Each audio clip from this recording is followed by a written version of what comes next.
कल अपनी पुरानी सोसाइटी में गया था। वहां मैं जब भी जाता हूं, मेरी कोशिश होती है कि अधिक से अधिक लोगों से मुलाकात हो जाए। कल अपनी पुरानी सोसाइटी में पहुंचकर गार्ड से बात कर रहा था कि और क्या हाल है आप लोगों का। तभी मोटरसाइकिल पर एक आदमी आया और उसने झुककर प्रणाम किया। भैया प्रणाम। मैंने पहचानने की कोशिश की। बहुत पहचाना पहचाना लग रहा था, पर नाम याद नहीं आ रहा था। उसी ने कहा, भैया पहचाने नहीं, हम बाबू हैं बाबू, उधर वाली आंटी जी के घर काम करते थे। मैंने पहचान लिया। अरे ये तो बाबू है, सी ब्लॉक वाली आंटी जी का नौकर। अरे बाबू तुम तो बहुत तंदुरुस्त हो गए हो, आंटी कैसी हैं? बाबू हंसा। आंटी तो गईं। गईं? कहाँ गईं? उनका बेटा विदेश में था, वहीं चली गईं क्या? ठीक ही किया उन्होंने, यहां अकेले रहने का क्या मतलब था? अब बाबू थोड़ा गंभीर हुआ। उसने हंसना रोककर कहा, भैया आंटी जी भगवान जी के पास चली गईं। भगवान जी के पास? ओह, कब? बाबू ने धीरे से कहा, 2 महीने हो गए। क्या हुआ था आंटी को? कुछ नहीं, बुढ़ापा ही बीमारी थी। उनका बेटा भी बहुत दिनों से नहीं आया था। उसे याद करती थीं, पर अपना घर छोड़कर वहां नहीं गईं। कहती थीं कि यहां से चली जाऊंगी तो कोई मकान पर कब्जा कर लेगा। बहुत मेहनत से यह मकान बना है। हाँ, वो तो पता ही है।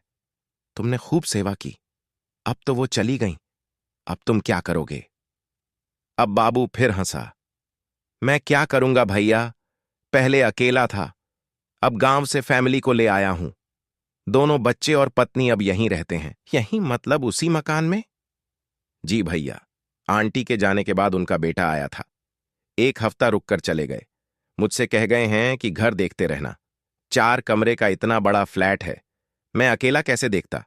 भैया ने कहा कि तुम यहीं रहकर घर की देखभाल करते रहो। वो वहां से पैसे भी भेजने लगे हैं। और सबसे बड़ी बात यह है कि मेरे बच्चों को यहीं स्कूल में एडमिशन मिल गया है। अब आराम से हूं, कुछ कुछ काम बाहर भी कर लेता हूं। भैया सारा सामान भी छोड़ गए हैं। कह रहे थे कि दूर देश ले जाने में कोई फायदा नहीं। मैं हैरान था। बाबू पहले साइकिल से चलता था। आंटी थीं तो उनकी देखभाल करता था।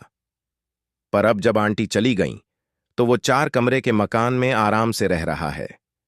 आंटी अपने बेटे के पास नहीं गईं कि कहीं कोई मकान पर कब्जा ना कर ले। बेटा मकान नौकर को दे गया है, ये सोचकर कि वो रहेगा तो मकान बचा रहेगा।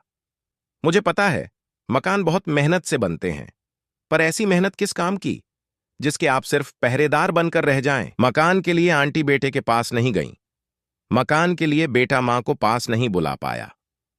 सच कहें तो हम लोग मकान के पहरेदार ही हैं। जिसने मकान बनाया वो अब दुनिया में ही नहीं है।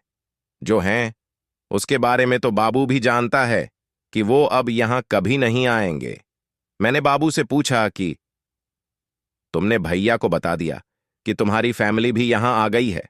इसमें बताने वाली क्या बात है भैया?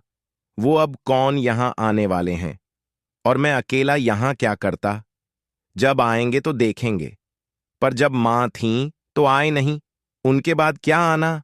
मकान की चिंता है तो वो मैं कहीं लेकर जा नहीं रहा, मैं तो देखभाल ही कर रहा हूं। बाबू फिर हंसा। बाबू से मैंने हाथ मिलाया। मैं समझ रहा था कि बाबू अब नौकर नहीं रहा, वो मकान मालिक हो गया है। हंसते हंसते मैंने बाबू से कहा, भाई, जिसने ये बात कही है कि मूर्ख आदमी मकान बनवाता है, बुद्धिमान आदमी उसमें रहता है, उसे जिंदगी का कितना गहरा तजुर्बा रहा होगा। बाबू ने धीरे से कहा, साहब, सब किस्मत की बात है। मैं वहां से चल पड़ा था ये सोचते हुए कि सचमुच सब किस्मत की ही बात है।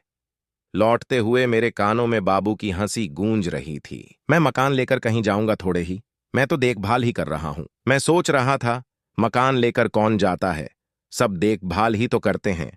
आज यह किस्सा पढ़कर लगा कि हम सभी क्या कर रहे हैं। जिंदगी के 4 दिन है, मिलजुल कर हंसते हंसाते गुजार ले, क्या पता कब बुलावा आ जाए। सीख इस धरा का इसी धरा पर सब धरा रह जाएगा। रोजाना नई शिक्षाप्रद रोचक कहानियां प्रसंग सुनने के लिए चैनल को सब्सक्राइब करें। धन्यवाद।